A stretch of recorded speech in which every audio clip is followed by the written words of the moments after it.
This video and its content are the intellectual property of the Punjab Education Foundation. It is intended only for educational and professional training use.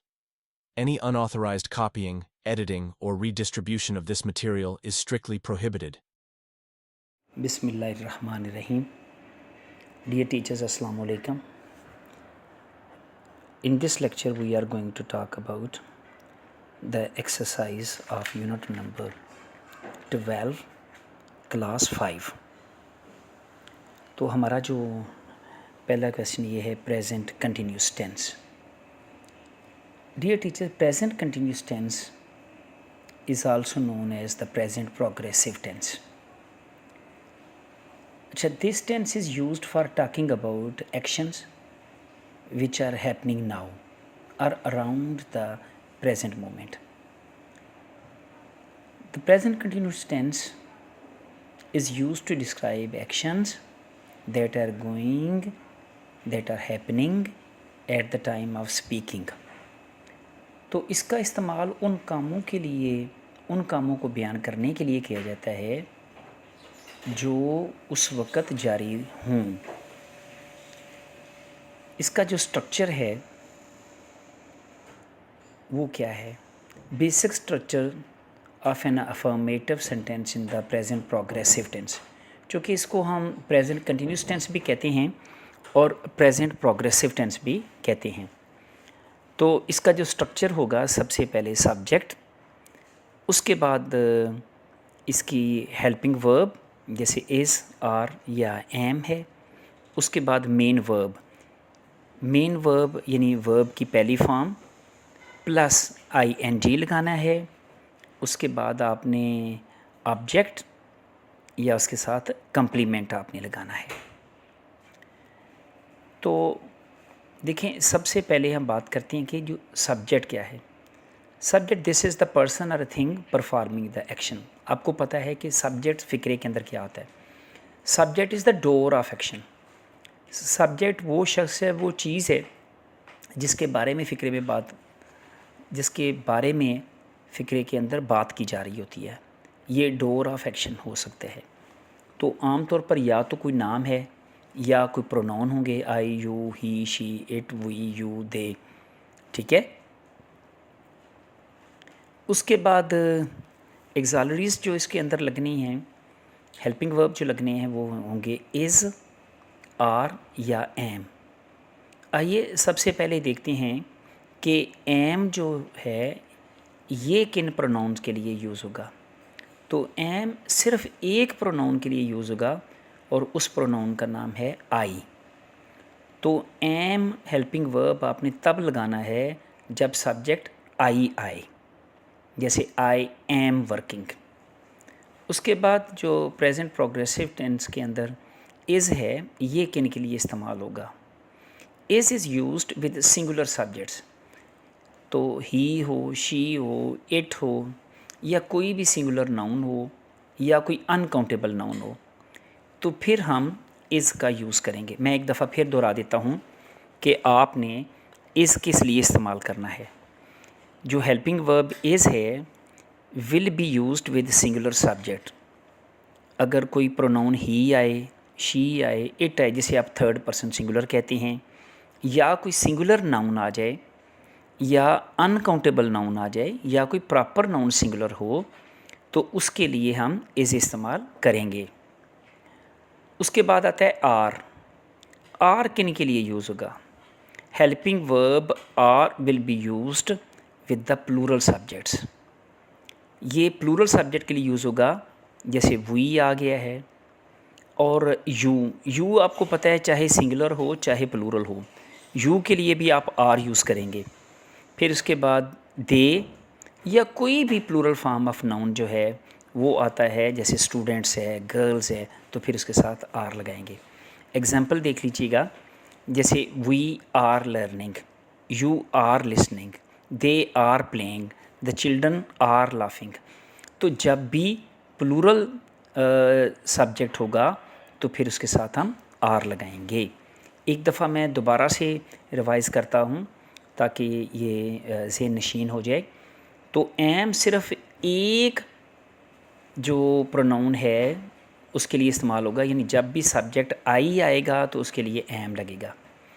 और जब subject singular हो, ही, she, it, ठीक है, या कोई भी singular noun है या अनकाउंटेबल नाउन है, तो फिर हम क्या लगाएंगे, इज़ लगाएंगे। जैसे वाटर है ना, वाटर अनकाउंटेबल नाउन है, तो हम यही कहेंगे वाटर इज़ फ्लोइंग। या ही लगे, he is sleeping, she is running. तो आर किन के लिए यूज़ होना है, आर यूज़ होगा वी, यू, दे या कोई भी प्लूरल नाउन्स होंगे। अच्छा, तो अभी तो हम बात कर चुके हैं ना कि जो वर्ब है वो पहली फॉर्म प्लस आईएनजी शक्ल यूज़ होगी। ऑब्जेक्ट या complement, this is the rest of the sentence providing more information about the action. जैसे I am reading a book, तो जो आ बुक है ये क्या है, ऑब्जेक्ट है। अच्छा जी, uses of the present continuous tense. तो अभी हम बात कर रहे हैं कि प्रेजेंट कंटिन्यूस टेंस जो है ये किन एक्शंस को ज़ाहिर करता है, उन एक्शंस को जो उस वक़्त हो रहे हों, ठीक है। तो actions happening around the present moment but not necessarily at the exact second. ज़रूरी नहीं कि उस वक़्त भी वो हो ही रहे हों, ठीक है। जैसे अगर आप ये कहते हैं कि इस हफ़्ते अपने इम्तिहानात की मैं तैयारी कर रहा हूँ, तो आप देखें कि ज़रूरी नहीं कि इस वक्त वो पढ़ रहा हो, लेकिन वो कह रहा है कि इस हफ़्ते मैं तैयारी कर रहा हूँ, ठीक है। ओके जी, तो देखें उर्दू के आपने ज़रूर बच्चों को इनकी बताना है कि उर्दू के फ़िक्रों में इनके आखिर में रहा है, रहे हैं या रही है आएगा। तो जैसे एग्ज़ाम्पल है, फ़िक्रा है कि वो स्कूल जा रहा है, तो हम क्या कहेंगे, he is going to school. तो इसके अंदर हमने इज़ आर एम इस्तेमाल करना है। अब आगे के इसकी जो कैटेगरी है, तो पॉजिटिव जो फ़िक्रे होंगे उसके अंदर आपने पहले सब्जेक्ट लगाना है, उसके बाद आपने इज़ आर या एम लगाना है, उसके बाद वर्ब प्लस आईएनजी की फॉर्म यूज़ होगी, वर्ब प्लस आईएनजी, और उसके बाद ऑब्जेक्ट या कंप्लीमेंट उसके साथ आएगा। तो ये पॉजिटिव सेंटेंस के अंदर है। जैसे मैं एक किताब पढ़ रहा हूँ, तो क्या होगा, आई एम रीडिंग अ बुक। वो क्रिकेट खेल रहा है, ही इज़ प्लेइंग क्रिकेट, ठीक है। और हम खाना खा रहे हैं, वी आर ईटिंग डिनर। तो ये तो था पॉजिटिव का, और अगर नेगेटिव सेंटेंस आ जाएगा तो फिर जो है उसका स्ट्रक्चर इस तरह से होगा, सब्जेक्ट प्लस हेल्पिंग वर्ब यानी is are am plus not, यानी आपने हेल्पिंग वर्ब के बाद नॉट लगाना है, और प्लस वर्ब की पहली फॉर्म प्लस वर्ब आईएनजी, और उसके बाद ऑब्जेक्ट और कंप्लीमेंट आएगा। जैसे मिसाल के तौर पर मैं किताब नहीं पढ़ रहा हूँ, तो I am not reading a book, ठीक है। वो क्रिकेट नहीं खेल रहा है, he is not playing cricket. और वो गाना नहीं गा रही है, she is not singing a song. उसके बाद आते जी इंट्रोगेटिव सेंटेंसेस। इंट्रोगेटिव सेंटेंसेस के लिए आपने जो हेल्पिंग वर्ब है वो फ़िक्रे के शुरू में लगाना है, उसके बाद सब्जेक्ट, और फिर उसके बाद वर्ब के साथ आईएनजी, और उसके बाद ऑब्जेक्ट। जैसे मिसाल के तौर पर, क्या मैं किताब पढ़ रहा हूँ, तो फ़िक्रा क्या बनेगा, am I reading a book. तो क्या वो क्रिकेट खेल रहा है, तो फिर हमने हेल्पिंग वर्ब इज़ शुरू में लगाना है, इज़ ही प्लेइंग क्रिकेट, ठीक है। क्या वो गाना गा रही है, तो is she singing a song. और क्या परिंदे चहचहा रहे हैं, आर द बर्ड्स चर्पिंग। तो इसके अंदर हमने ये बताया है कि present continuous tense is a dynamic tense that helps us talk about actions in progress, ठीक है। तो ये उन कामों को ज़ाहिर करता है जो मौजूदा दौर में हो रहे हों। तो अभी हम आगे बढ़ते हैं कि आपकी जो बुक है इसका पेज नंबर है 124। तो आप 124 पेज के ऊपर जाएंगे। इसमें आप देखिएगा 124 पेज के ऊपर लिखा हुआ है read the given sentences, notice the use of present continuous tense.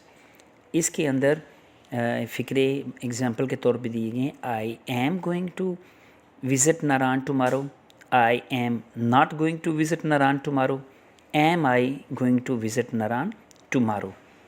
तो ये जो है इसका एक स्ट्रक्चरल पैटर्न दिया गया है।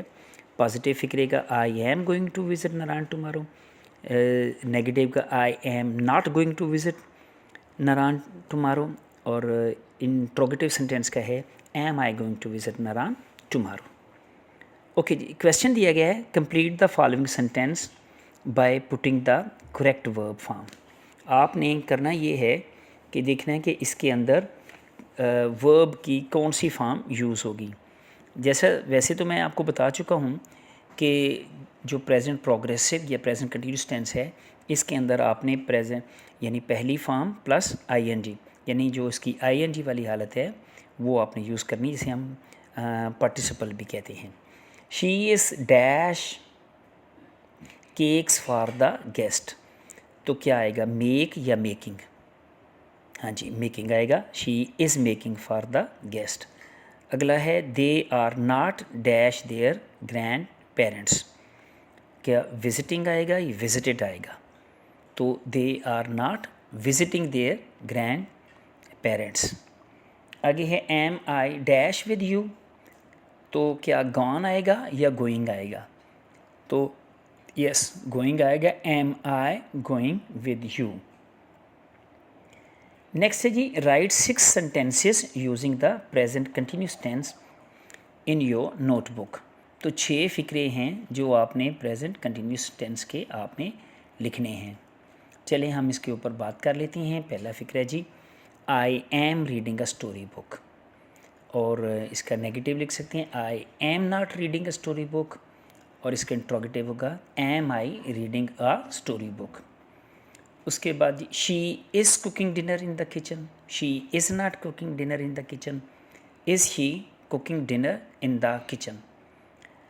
और they are playing football in the ground, they are not playing football in the ground, और उसका इंट्रोगेटिव सेंटेंस होगा are they playing football in the ground.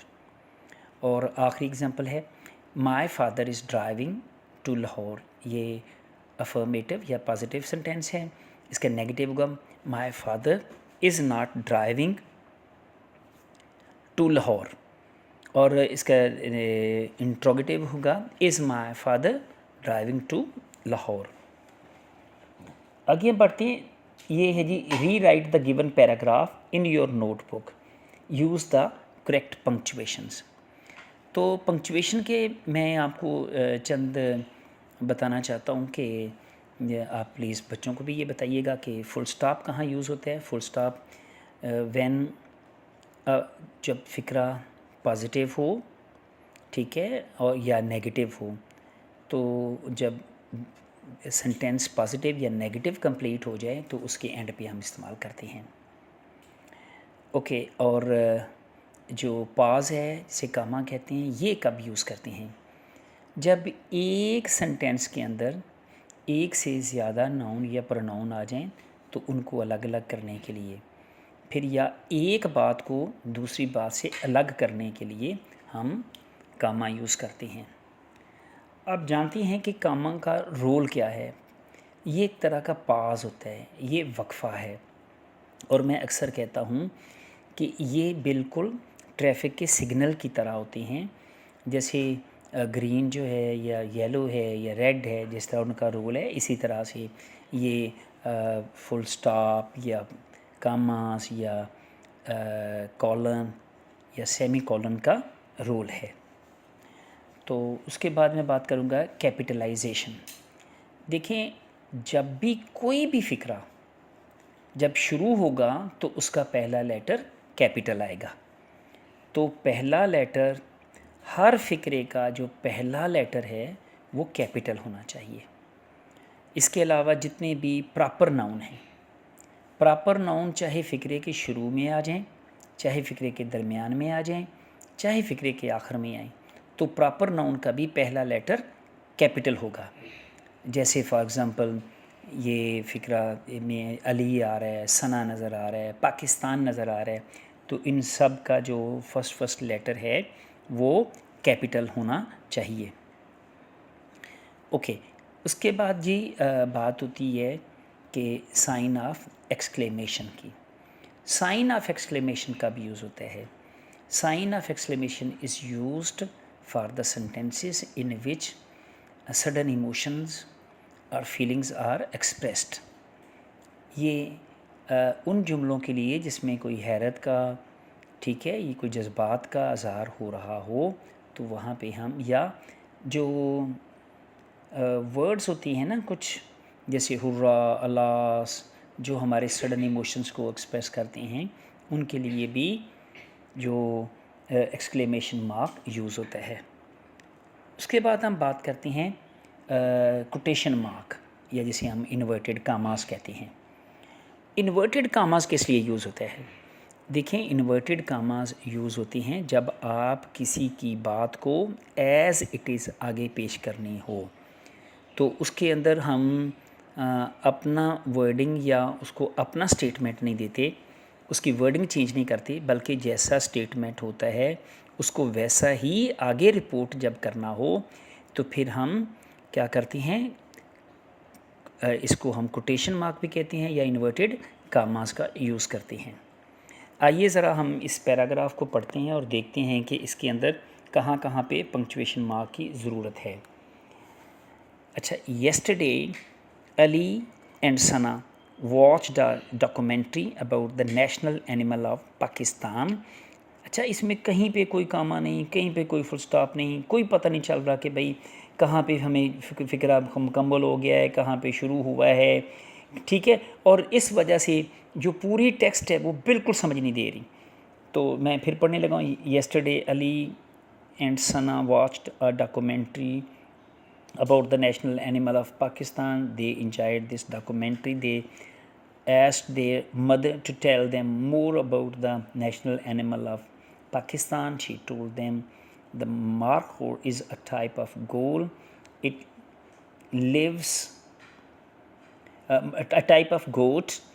It lives mostly in the northern areas of Pakistan. It is a strong and peaceful animal. When will we go to Khyber Pakhtunkhwa to see markhors? asked Sana. अब देखें कि ये जो paragraph है, जब ये punctuation mark नहीं लगे तो यकीन मानिए बिल्कुल इसकी समझ नहीं आ रही, और हमें बहुत कम जो है वो सेंस इससे निकल पा रहा है। और जब हम पंक्चुएशन मार्क यूज़ कर लेंगे तो फिर ज़ाहिर है इसका हमारे सामने कोई शक्ल नज़र आएगी। आइए सबसे पहला जो है शुरुआत करती हैं। पैराग्राफ के शुरू में आया है येस्टरडे, तो येस्टरडे का वाई जो है वो कैपिटल होना चाहिए, और येस्टरडे के बाद कामा लगाइए। उसके बाद आ गया अली। अली चूँकि प्रॉपर नाउन है तो इसका ए कैपिटल होगा। एंड सना, सना भी चूँकि एक प्रॉपर नाउन है, तो मैंने जैसे बताया कि प्रॉपर नाउन जहाँ भी आएगा उसका पहला लेटर कैपिटल होगा, तो यहाँ सना का एस कैपिटल कर दीजिए। Watch the documentary about the national animal of Pakistan, तो यहाँ पे देखें पाकिस्तान ये भी प्रॉपर नाउन है, तो इसका पहला लेटर कैपिटल होना चाहिए। और देखें कि यहाँ पे बात मुकम्मल हो गई है कि कल अली सना ने एक डॉक्यूमेंट्री मूवी देखी about the national animal of Pakistan, Pakistan के कौमी जानवर के बारे में। तो यहाँ जो कि बात मुकम्मल हो गई है, तो इसलिए पाकिस्तान के बाद क्या आना चाहिए, फुल स्टॉप। उसके बाद जबकि फुल स्टॉप लग गया तो अब अगला जो लफ्ज़ है वो है दे। तो दे, अब चूँकि सेंटेंस यहाँ से शुरू हो रहा है, तो जैसे मैंने आपको बताया था कि हर सेंटेंस का जो पहला लेटर है वो कैपिटल ही होना चाहिए, तो हम क्या कहेंगे, दे का टी जो है वो कैपिटल होगा। तो दे इंजॉयड दिस डॉक्यूमेंट्री। देखें यहाँ पे बात मुकम्मल हो गई, तो दे का टी कैपिटल कीजिए और डॉक्यूमेंट्री के बात मुकम्मल होगी, इसलिए यहाँ पे आप फुल स्टॉप लगाएंगे। अच्छा, उसके बाद फिर जब अगला जो भी वर्ड आएगा, चूँकि डॉक्यूमेंट्री के बाद फ़िक्रा मुकम्मल हो गया, आगे नया सेंटेंस शुरू हो रहा है, तो इसलिए हम क्या कहेंगे, they asked their mother to tell them more about the national animal of Pakistan. तो इसमें दे का टी कैपिटल कीजिए और पाकिस्तान का पी कैपिटल करें, और चूँकि they asked their mother to tell them more about the national animal of Pakistan, उन्होंने अपनी माँ से कहा कि उन्हें वो मज़ीद बताएं पाकिस्तान के कौमी जानवर के बारे में। तो यहाँ बात मुकम्मल हो गई है, इसलिए आप यहाँ पे फुल स्टॉप लगाइए। अब फुल स्टॉप लग गया, तो अब अगला वर्ड है शी। तो शी का जो एस है ये कैपिटल होना चाहिए। She told them the markhor is a type of goat. तो उन्होंने बताया कि जो मार्खो है ये एक तरह की गोट है, बकरी है। तो यहाँ पे भी फुल स्टॉप लग जाना चाहिए। और चूँकि यहाँ पे मार्खोर एक स्पेसिफाई किया जा रहा है जानवरों में से एक जानवर, तो इसलिए आप इसका एम कैपिटल कर सकते हैं। उसके बाद यहाँ पे गोट के बाद फुल स्टॉप आ जाएगा। उसके बाद जो नेक्स्ट वर्ड है वो है इट। तो इट का आई कैपिटल कीजिए। It lives mostly in northern areas of Pakistan. तो पाकिस्तान का पी कैपिटल और यहाँ पे फुल स्टॉप आएगा। आगे आता है it is a strong and peaceful animal. तो इट का आई कैपिटल होगा और पीसफुल एनिमल, यहाँ पे बात मुकम्मल होगी, तो यहाँ पे फुल स्टॉप आ जाएगा। आगे है जी, when will we go to Khyber Pakhtunkhwa to see markhor asked Sana. तो चूँकि देखिए ना, अब यहाँ पे उसका सना का जो सेंटेंस है वो एज़ इट इज़ कन्वे करना है, तो इसलिए हम क्या करेंगे, व्हेन के शुरू में कोटेशन मार्क लगाएंगे, यानी इन्वर्टेड कामास शुरू करेंगे, यहाँ पे लगाएंगे। तो व्हेन का डब्ल्यू कैपिटल आएगा। When will we go to Khyber Pakhtunkhwa, तो खैबर का के और पख्तूनख्वा का पी जो है वो कैपिटल होना चाहिए। टू सी मार्खोर, और मार्खोर के बाद इंटेरोगेटिव साइन आएगा, यानी क्वेश्चन मार्क आएगा। क्वेश्चन मार्क के बाद फिर इन्वर्टेड कामास क्लोज कर दीजिए। आस्क्ड सना, सना का एस कैपिटल और सना के बाद फुल स्टॉप। तो यूँ जो है ये हमने एक पंक्चुएशन की एक्सरसाइज की है। और डियर टीचर्स, ये बहुत इंपॉर्टेंट क्वेश्चन है, चूँकि ये क्यूटी के पेपर में भी ये लाजमी सवाल आता है। तो इसलिए प्लीज़ आप अपने स्टूडेंट्स को अच्छी तरह से पहचान करवाइए कामा की, कैपिटलाइजेशन, पंक्चुएशन मार्क, ठीक है, exclamatory sign, colon, semicolon. तो ये सारे आपने बच्चों को इनकी शनाख्त करवानी है। ओके जी, अगला जो हमारा क्वेश्चन वो राइटिंग है। यहाँ पे लिखा है लर्निंग टू राइट। तो इसमें ये कहा गया है, यहाँ लिखा है right a paragraph on national bird of Pakistan in your notebook keeping the following questions in mind. तो यहाँ उन्होंने ना कुछ क्वेश्चंस दिए हैं कि what is the most prominent feature of the national bird of Pakistan, कि पाकिस्तान के जो कौमी परिंदा है उसकी नुमायाँ प्रोमिनेंट फ़ीचर, नुमायाँ खसूसियात क्या हैं। In which area is the national bird of Pakistan found, और पाकिस्तान का ये जो कौमी परिंदा है ये किस एरिया में पाया जाता है। List some reasons why it is endangered, और फिर आपने कुछ वजूहात भी बतानी है कि ये परिंदा इतना ख़तरे में क्यों है। तो आप जानते हैं कि जो पाकिस्तान का जो कौमी परिंदा है वो चकोर है, जिसको चकोर पार्ट्रिज भी कहते हैं।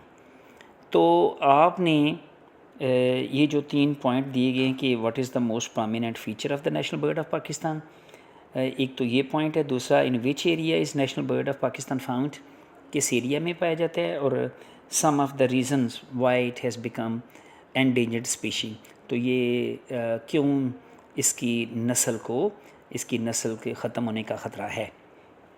तो हमने इन्हीं पॉइंट्स को कवर करना है। तो आइए शुरू करते हैं कि चकोर is the national bird of Pakistan. The most prominent feature of the chakor is its beautiful black collar around its neck। तो चकोर की सबसे खूबसूरत बात ये है कि इसकी गर्दन के गिर्द ना एक आपको एक कलर एक दायरा सा मिलता है. It is usually found in the rocky hills of Balochistan, Khyber Pakhtunkhwa and northern areas of Pakistan. चूँकि दूसरा सवाल पूछा गया था ना कि ये पाकिस्तान के किस एरिया में पाया जाता है, तो हमने इसका जवाब दिया है it is usually found in the rocky hills of Balochistan, Khyber Pakhtunkhwa and northern areas of Pakistan. और तीसरा जो पॉइंट दिया गया था कि list some of the reasons why it has become endangered species. तो इसकी नस्ल को क्यों ख़तरा है. Some reason why the chakor is endangered are hunting. तो चकोर की नस्ल को ख़तरा किस वजह से. एक तो इसका जो शिकार है, जो बहुत ज़्यादा लोग इसका शिकार करती हैं. हैबिटेट डिस्ट्रक्शन, तो जहाँ पे इन्होंने रहना था वो एरियाज़ ख़त्म हो गए हैं. And lack of food in its natural environment, और अब उनको जो खुराक है जो उनके ज़िंदा रहने के लिए चाहिए वो भी इनको मैसर नहीं है. तो we should protect this beautiful bird to keep the beauty of Pakistan alive. तो हमें इस खूबसूरत परिंदे को हमें बचाना है. किस लिए. To keep the beauty of Pakistan alive, कि ये पाकिस्तान का इतना खूबसूरत परिंदा है ताकि ये हमारे पास रहे. तो ये जनाब एक पैराग्राफ हो गया on the national bird of Pakistan. Well, जो अगला क्वेश्चन है वो जी क्रिएटिव राइटिंग है. मैं इसके ऊपर बहुत ज़ोर दे के अक्सर टीचर्स को कहता हूँ कि आप क्रिएटिव राइटिंग का जो पोर्शन है ये आप बच्चों को खुसूसी तवज्जो से करवाया करें. टीचर्स आमतौर पर करते ये हैं कि एक पैराग्राफ का पूरा पैराग्राफ या तो बोर्ड के ऊपर लिख देती हैं, बच्चों से कहती हैं कि आप इसको नोटबुक पे नोट कर लो. बच्चे घर से याद करके आती हैं और याद करने के बाद फिर एज़ इट इज़ टेस्ट के अंदर लिख देते हैं. लेकिन मुझे ये बताइए कि ऐसा करने से यकीन मानिए कि बच्चों की सिर्फ़ और सिर्फ मेमोरी ही तेज़ हो रही है, उनके अंदर क्रिएटिव राइटिंग वाली सलाहियत पैदा नहीं हो रही. तो मेरी रिक्वेस्ट है कि आप सबसे पहले बच्चों को आप माइंड मैप का एक कॉन्सेप्ट दें. ठीक है. अब माइंड मैप क्या है कि आपने जो टॉपिक है वो आपने बोर्ड के बिल्कुल सेंटर में लिखना है. जैसे यहाँ पे जो क्रिएटिव राइटिंग का टॉपिक दिया गया ना, write a paragraph on endangered animals. ठीक है. In your notebook and write a few steps you can take to save them from being extinct. तो आपने यहाँ पे लिखा हुआ है कि जो एंडेंजर्ड एनिमल्स हैं इनके बारे में आपने पैराग्राफ लिखना है. ये वैसे सिर्फ पाकिस्तान के कॉन्टेक्स्ट में नहीं कहा गया. तो जो एंडेंजर्ड एनिमल्स हैं वो जानवर जिनकी नस्ल ख़त्म होने का ख़तरा है उनके बारे में आपने एक पैराग्राफ लिखना है और उनकी रीज़न्स वगैरह बयान करनी है और फिर बयान करना है कि इनको कैसे बचाया जा सकता है. तो मैं बात कर रहा था कि आपने माइंड मैप कैसे डेवलप करना है. सबसे पहले आपने बोर्ड के बिल्कुल सेंटर में लिखें एंडेंजर्ड एनिमल्स, फिर इसके गिर्द दायरा लगा लें और आप 5 या 6 जो हैं वो उस सर्कल के चारों तरफ आप छोटी लाइनें लगा लें और हर लाइन के आगे उसके पॉइंट बना लें. जैसे मैंने जो एक माइंड मैप बनाया है, चूँकि ये एक ऑडियो लेक्चर है तो मैं आपको दिखा नहीं सकता, तो मैं आपको ज़बानी बता रहा हूँ कि एक सर्कल बनाया, उसके अंदर मैंने लिखा है एंडेंजर्ड एनिमल्स और सबसे पहला जो पॉइंट मैंने लिखा है वो है हैबिटेट लॉस. यानी जानवर जहाँ पे रहना है वो, जैसे फॉर एग्ज़ाम्पल परिंदे हैं तो भाई दरख्त कट चुके हैं तो वो कहाँ रहेंगे, या जंगलात ख़त्म हो गए हैं तो लिहाजा ये जो चीते हैं या बाकी जंगली जानवर हैं, जैसे ये हमारे पास मारखोर है, तो ये कहाँ रहेंगे अगर उनके हैबिटेट जहाँ पे उनके रहने की जगह थी वही ख़त्म हो गई है. उसके बाद ये डिफॉरेस्टेशन, जंगलात का ख़ात्मा है. अर्बनाइजेशन, तो हर जगह पे रहायशी कॉलोनियाँ बन रही हैं. इंसान उन जगहों पे भी जाके देखें, इंसान उनके एरिए में घुस रहा है, वो इंसानों के एरिया में नहीं घुस रहे. उसके बाद जी एग्रीकल्चर है, ज़राअत की वजह से भी हम जंगल ख़त्म करते जा रहे हैं. Poaching and illegal wild life trade, और फिर एक बहुत जुल्म की बात है कि इन जंगली हयात को पकड़ के, तो ये नाजायज़ कारोबार होता है। लोग जो कि इनको ख़रीद के कई जो हैं अपने घरों में रखना पसंद करती हैं, तो इस वजह से भी उनकी जो वाइल्ड लाइफ है ख़त्म हो रही है। एक क्लाइमेट चेंज है जो कि बहुत ज़्यादा मौसम की एब्रप्ट चेंज की वजह से भी। फिर ट्रॉफ़ी हंटिंग, अब ज़रा जैसे फॉर एग्ज़ाम्पल कि जनाब ये हिरन है, रैबिट्स हैं, इनका शिकार जो है वो लोग कुत्तों से या ऐसे कर रहे हैं और फिर उसको मुकाबलाबाजी बनाया हुआ है, ठीक है। तो एक है क्लाइमेट चेंज। तो ये वो पॉइंट्स हैं जिनके हमने आगे जाके पैराग्राफ जो है वो इसके ऊपर डेवलप करने हैं। तो आइए जो पैराग्राफ लिखा गया है हम इसके ऊपर बात कर लेते हैं कि endangered animals are species that are at the risk of extinction due to various threats. तो एंडेंजर्ड एनिमल्स कौन से हैं? कहा गया कि एंडेंजर्ड एनिमल्स आर स्पीशीज़, ये वो जानवर जिनकी नस्ल ख़त्म होने का डर है उनको हम एंडेंजर्ड एनिमल कह रहे हैं। Human activities such as habitat destruction, climate change, poaching, pollution, and human-wildlife conflict have pushed many species to the brink of extinction. तो ये जो वजूहात हैं कि उनकी हैबिटेट का ख़त्म होना, क्लाइमेट चेंज, गैर कानूनी जो उनकी तिजारत है, फिर पोल्यूशन है, इसने उनकी नस्ल को ख़तरे में डाल दिया है। Iconic animals like tigers, elephants, pandas, and rhinos are among many species struggling to survive. ये वो जानवर हैं जिनकी नस्लें जो हैं वो बहुत मुश्किल से सर्वाइव कर रही हैं।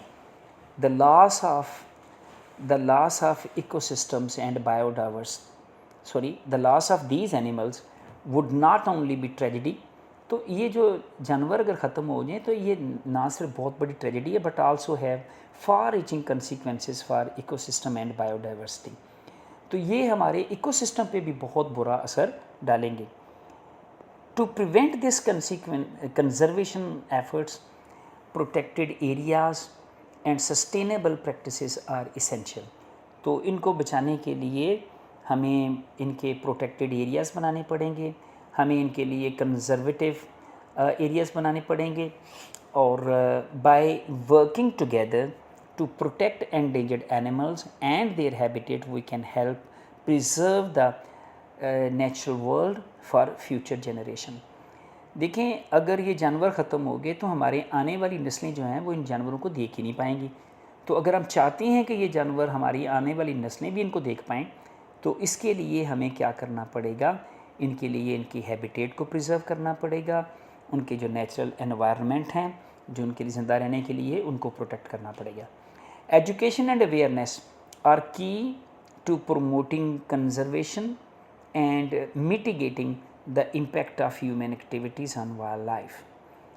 Bye taking action we can help ensure the survival of these incredible species. तो अगर हम ये वाले एक्शन जो बयान किए गए हैं अगर ले लेते हैं तो हम इन जानवरों को बचाने के काबिल हो सकते हैं।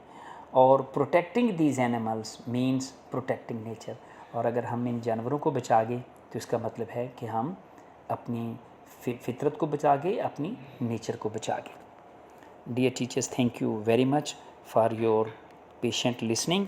और मैं उम्मीद करता हूँ कि आप जब अपने स्टूडेंट्स को ये ये राइटिंग का आप जब टास्क देंगे तो इसी तरह आप माइंड मैप भी करवाएंगे या आप क्वेश्चनिंग टेक्निक कराएंगे या कोई भी आप राइटिंग प्रॉम्प्ट ले सकते हैं, यानी कोई तस्वीर लेके आप आ सकते हैं।